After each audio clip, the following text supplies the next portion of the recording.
us that the smartest people in the world can only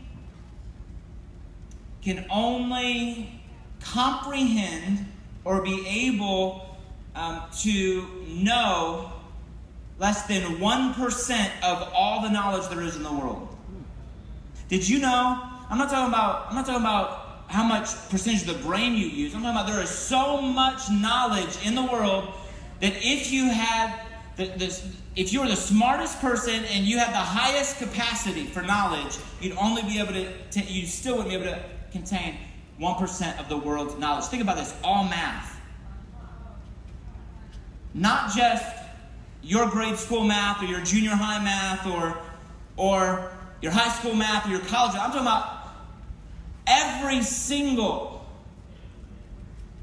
math that has ever, been on the planet. I'm talking about Roman math. I'm talking about Mayan math. I'm talking about any math that has ever been or has ever existed. What about all history? Not just American history, but every bit of human history, every people group, everyone say all knowledge. All knowledge. You'd have to know every language. Everyone say all language. All language. You have to know every sentence, every consonant, every vowel in every language that's ever been in the history of the world. You'd have to be able to conjugate every verb, every language. Some of you don't even know what conjugate means.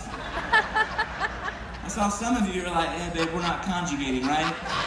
We're not conjugating before we're married. We made that commitment, Pastor, I promise. We're not conjugating. You don't even know, it's okay. Some of you are Googling conjugate, what's that mean? Don't worry about it. You'd have to have all knowledge of all math, all history, all language. Check this out. Christopher Langham, who some have said is possibly the smartest person in the world, smartest person with the highest IQ, says this. Check this out. Smartest person in the world says that he can prove the existence of God, the soul, and the afterlife just using mathematics. Yeah, we weren't smart enough for that math class. It's okay. Isn't that amazing? Yeah.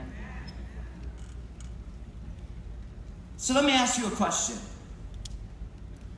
If the smartest person in the world, and the smartest people in the world, with the highest IQ, with the highest brain capacity, the max information or knowledge they can hold is less than 1% of all the knowledge in the world. Let me ask you a question. Let's do this. Let's double it. Let's give them 2% of all the knowledge in the world, right?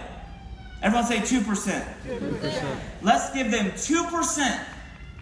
Is it possible in the 98% that you don't know that there is a God? Is it within the realm of possibility?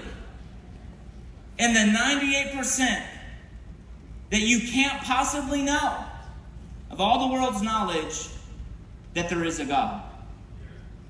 And if there is that possibility in the 98% that you don't know, scientifically,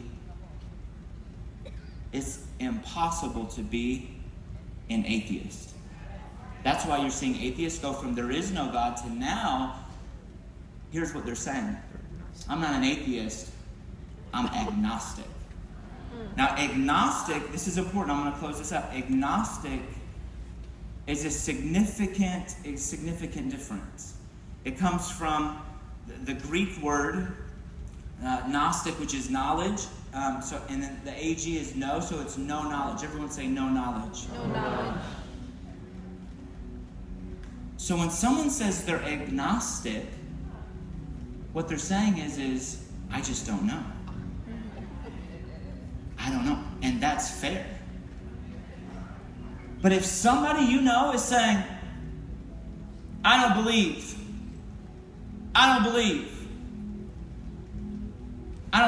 there is no God, you just need to look at them and say,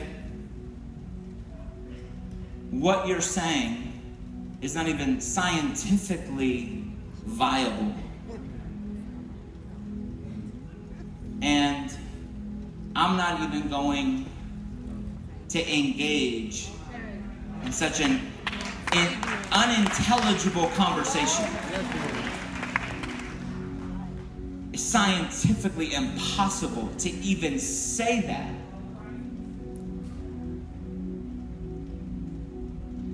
When there's 98% of the world's knowledge you don't even know. So the question is some of you say, well, can't you reverse that?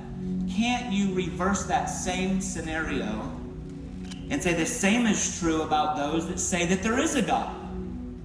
If you only have 2% of the knowledge that's in the world, how can you know that there is a God? Well, it's this simple. If you only have 2% knowledge of the cities in Illinois, but you have experienced Paris, Illinois, you don't have to have 98% knowledge of every other city, because if you have experienced Paris, Illinois, you have been to Paris, Illinois, that is all that you need to know that Paris, Illinois exists. You can stop right there. And I want to encourage you tonight that God exists. He is real. You say, how do you know? I've talked to Him. I've experienced Him. I feel His presence even right now. That's why I don't get upset. I don't get mad because there is no God. I just smile and say, bless you. You're not very smart.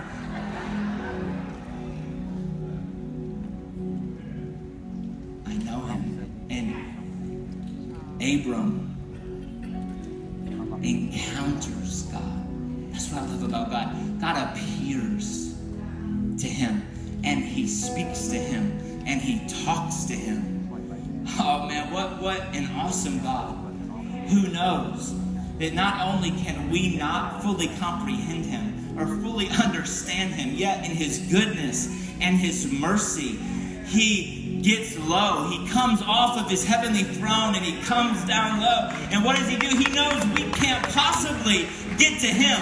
We can't possibly understand the bigness and the majesty and the awesomeness that is God, even if we wanted to. So what does He do? When we can't get to Him, He comes to us.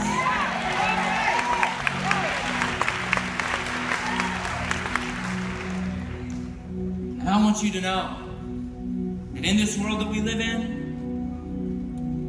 it's trying to convince us that He's not enough, trying to lie to you and say that He's not, and trying to let you buy into a worldview that says, hey, this right here is not enough. I want you to know He's saying to you tonight, I am El Shaddai. I am all sufficient. I am